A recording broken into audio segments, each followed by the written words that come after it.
Assalamualaikum warahmatullahi wabarakatuh. Hello everyone, my name is Miko Prayoga from Management Class 22A with NPM 2241126.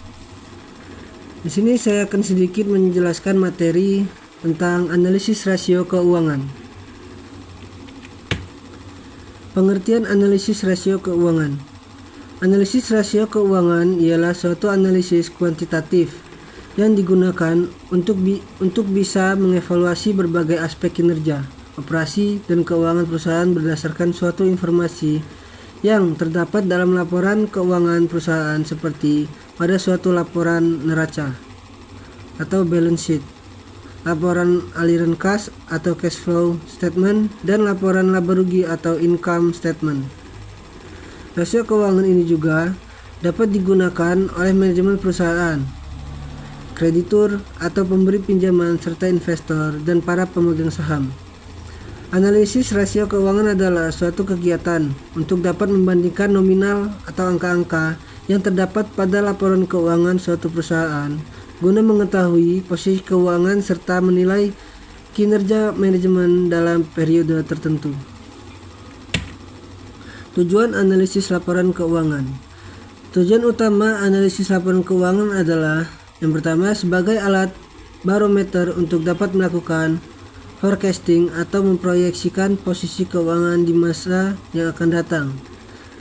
Selanjutnya, mereview kondisi suatu perusahaan saat ini, permasalahan dalam manajemen, operasional maupun keuangan. Yang terakhir yaitu alat ukur untuk dapat melakukan efisiensi di semua departemen perusahaan. Fungsi analisis rasio keuangan. Untuk bisa menentukan seberapa baik kinerja perusahaan, mereka untuk mengevaluasi kemana perusahaan dapat memperbaiki diri. Misalnya, jika suatu perusahaan memiliki margin kotor yang rendah, manajer dapat mengevaluasi bagaimana meningkatkan margin kotor mereka. Selanjutnya, untuk bisa melihat apakah perusahaan itu investasi yang bagus, dengan membandingkan rasio keuangan antara perusahaan dan antar industri, para investor dapat melihat menentukan investasi terbaik. Manfaat analisis rasio keuangan. Yang pertama, membantu untuk menganalisis tren kinerja sebuah perusahaan.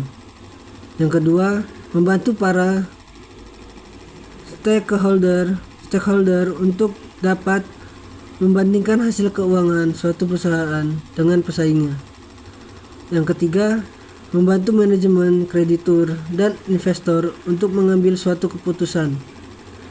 Yang keempat, dapat menunjukkan suatu letak permasalahan keuangan perusahaan serta kekuatan dan kelemahannya. Jenis-jenis analisis rasio keuangan. Rasio likuiditas.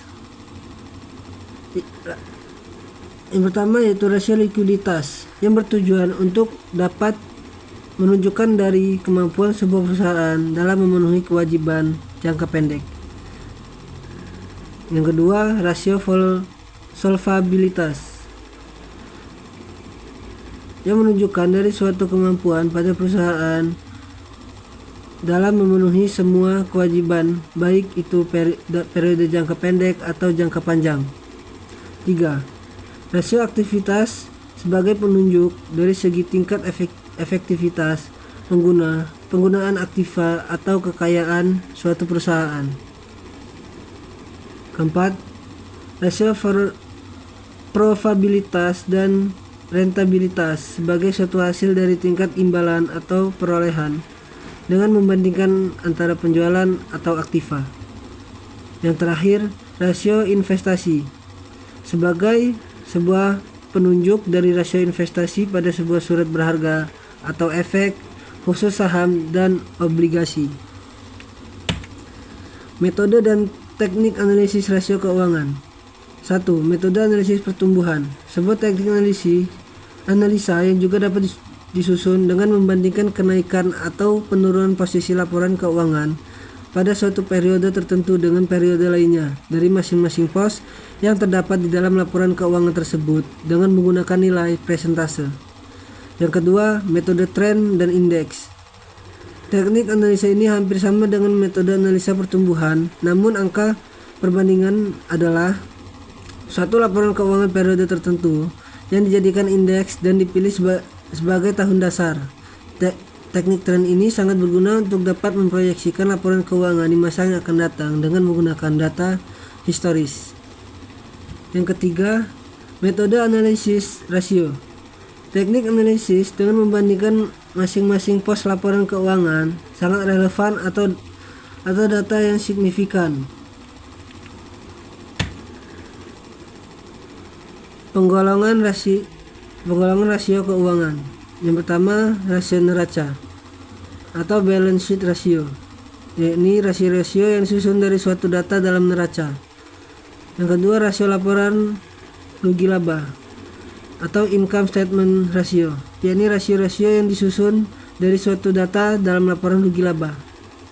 Rasio antar laporan atau intern statement ratio, yaitu rasio-rasio yang disusun dari suatu data yang berasal dari neraca dan data lainnya yang berasal dari laporan rugi laba.